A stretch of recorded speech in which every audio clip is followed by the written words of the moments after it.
Добрый день! В эфире передача «Акцент». И сегодня у нас в гостях этнограф, преподаватель исторического факультета СФУ Александра Николаевна Прокопьева. Здравствуйте, Александра. Добрый день. Каковы современные тенденции якутского национального костюма? У кого из известных личностей и политиков республики костюм является наиболее удачным? Какие наиболее распространенные ошибки бывают в стилизации национального костюма? Ответы на эти и другие вопросы вы услышите в данном выпуске передачи «Акцент». Началась пора нашего главного праздника – Исэха, и поэтому сегодня мы поговорим о национальном якутском костюме. И можете ответить на вопрос, каковы сегодня тенденции якутского костюма? Сегодня мы переживаем очень интересный момент, когда вообще населению стало очень интересно очень интересный традиционный национальный костюм. Сегодня к празднику Исэх готовятся особенно, и подготовка это иногда идет на протяжении всего года. По поводу костюма можно сказать, что есть два основных направления. Первое – это продолжение традиций, когда люди предпочитают одеваться по канонам, которые были заданы еще в XIX веке. Второе – это когда традиционный костюм стилизуется.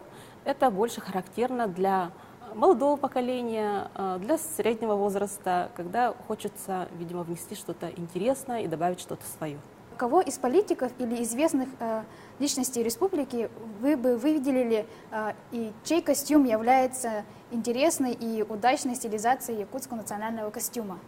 Из современных политиков я бы выделила Есенина Сергеевича Николаева. У него всегда очень интересные костюмы, выдержанные в традициях якутского костюма, но, тем не менее, отвечающие современным требованиям моды. Сегодня, как мы знаем, в моде стилизация, у него бывает очень интересная именно стилизация якутского костюма. Мужское пальто, которое чаще всего бывает на нем, это интерпретация традиционного вида пальто летнего тонкого, который называется онолохсо. Особенностью этого пальто является то, что он, как правило, шьется из однотонного материала, используются, как правило, достаточно дорогие материалы, интересные, с интересной фактурой. Другой особенностью является то, что у него всегда бывает отдельный черный воротник, как и заложено в традициях. Да? И по воротнику иногда судили по социальной принадлежности хозяина этого костюма. Вот. Из украшений сегодня как раз на костюме Есенина Сергеевича можно увидеть популярный нынче орнамент, несущий в себе обережное значение, бесхарах так называемый. Да? Это ромбики, которые идут в два ряда по передним бортам пальто. Их может быть 6 штук или 8 штук, по 3-4 штуки соответственно на каждой стороне. Изначально этот орнамент нашивался поверх тех мест, куда нашивались петлички для пуговицы и ножка самой пуговицы. Постепенно от такого вот достаточно утилитарного значения он начал приобретать уже декоративное значение, и сегодня он также используется вот в мужском костюме как именно декоративный элемент. Они могут быть разными, шьются иногда из ткани контрастного цвета, иногда бывает из металла, как правило, из серебра или из белых металлов. Подвески на них на нижних концах могут быть, могут и не быть, это зависит уже от самого владельца, от его вкусовых предпочтений. Орнаментация на нем бывает, как правило, геометрическая. Это разделенный на 4 части квадрат или на 5 частей, иногда бывает там и растительный орнамент.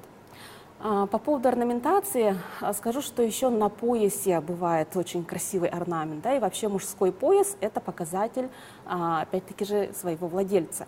Такая функция была у поясов и раньше, в давние времена, и сохраняется до сих пор. Да, все-таки видно, когда мужчина имеет очень красивый пояс, подходящий и сделанный специально под него, под заказ. И это все-таки говорит об его вкусовых предпочтениях и о его статусе. Да.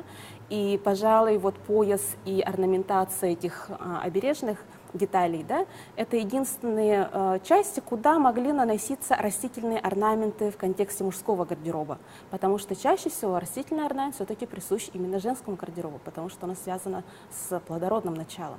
А в мужском же костюме оно больше означает желание роста и развития владельцу этого костюма или отдельных элементов его гардероба.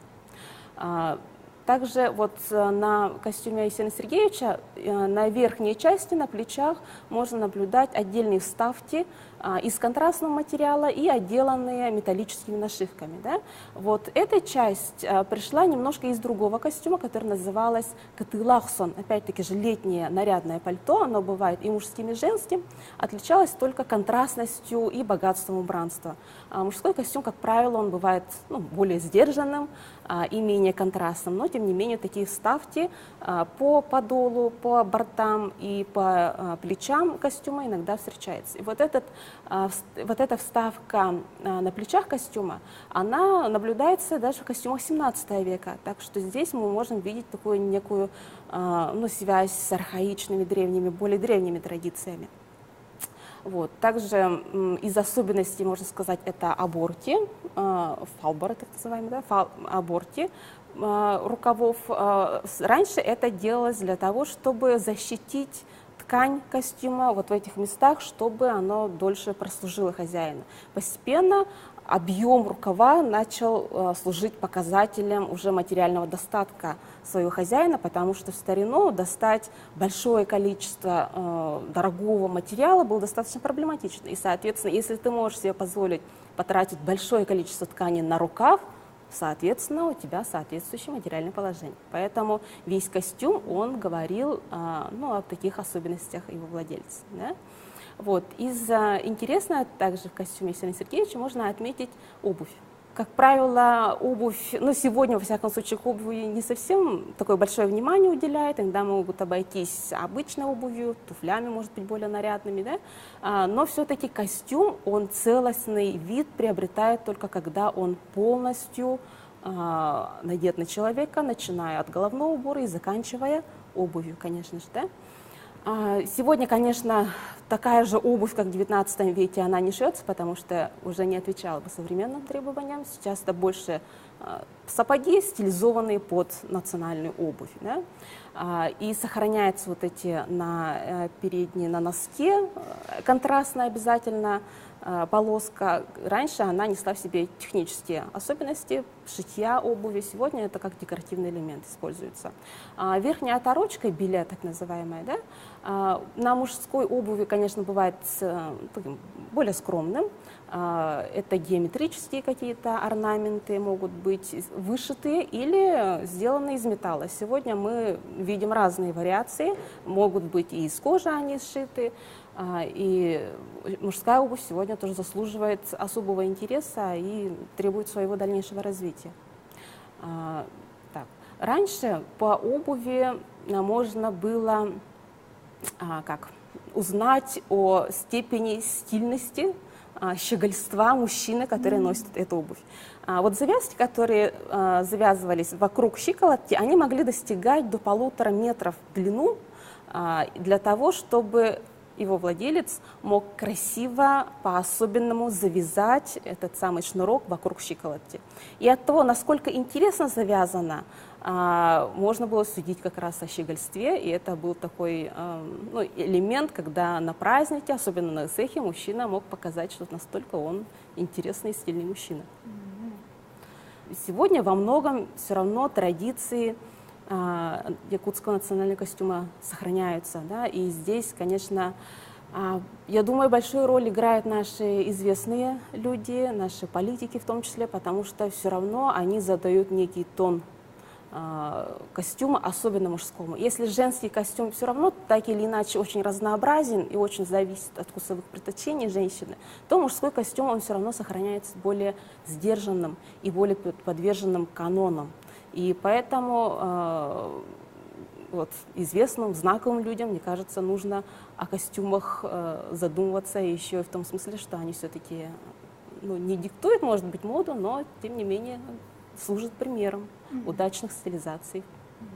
То есть женский костюм сильно изменился, да, вот из-за, может быть, влияния моды западной? Да, женщины вообще в целом существа достаточно изменчивые и подверженные влиянию моды, да, и сегодня мы видим, что модными стали стилизованные холодаи, приталенные, с кружевами, из очень тонких тканей, многослойные.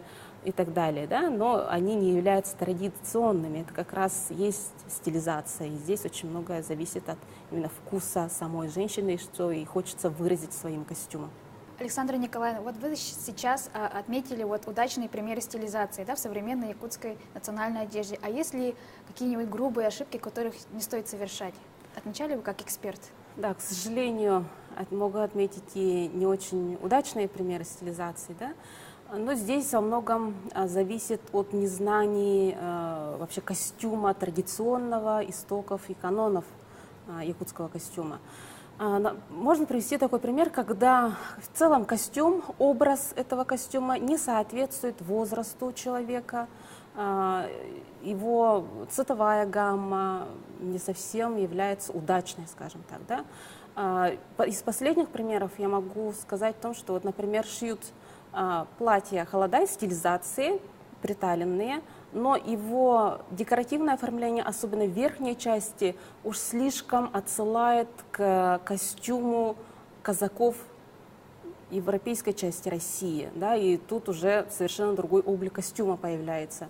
Не очень удачной бывает решение головного убора, когда во многом отталкивается от своей фантазии, а не от существовавших канонов. И тогда костюм может выглядеть громоздко и создавать не очень гармоничное впечатление. Это возникает, когда приобретается готовый костюм, чаще всего, да? Потому что когда костюм шьется специально под человека, все-таки учитывается особенности как его фигуры, так и его характера. И одежда наша — это все равно воплощение нашего внутреннего состояния, тем более национальная одежда. Ту, которую мы одеваем по особенным случаям, она должна полностью отражать наш внутренний мир и соответствовать традициям якутского народа. Стилизация, она все-таки предполагает не абсолютный полет фантазии мастера, да, а все-таки истоки, традиционность где-то хотя бы должна соблюдаться. И для этого нужно очень хорошо, досконально знать историю самого костюма, чтобы интерпретация получилась удачной. Еще бывает так, что исконно женский костюм или женские украшения, которые предназначены именно для матери семейства, тоже для зрелой женщины, надеваются на девочку. Это тоже нарушение традиций, идущее от незнания. Бывает так, что элементы женского гардероба или орнаментации женского гардероба перенесены на мужскую одежду. Это тоже недопустимо, даже в стилизации. По поводу фасона, конечно, тут можно говорить долго, но фасон — это все-таки больше зависит от особенностей фигуры, от того, что хотелось бы подчеркнуть или скрыть на данный момент. Да? И поэтому здесь еще более-менее допустимы какие-то решения, тем более если это касается костюма молодых людей, которые, может быть, хотят выглядеть современно. Да? Но здесь надо не путать традиционность и стилизацию, различать эти две вещи. Спасибо, Александра Николаевна, за интересную беседу. Уверена, что наши зрители узнали очень много нового. Это была программа «Акцент». До встречи!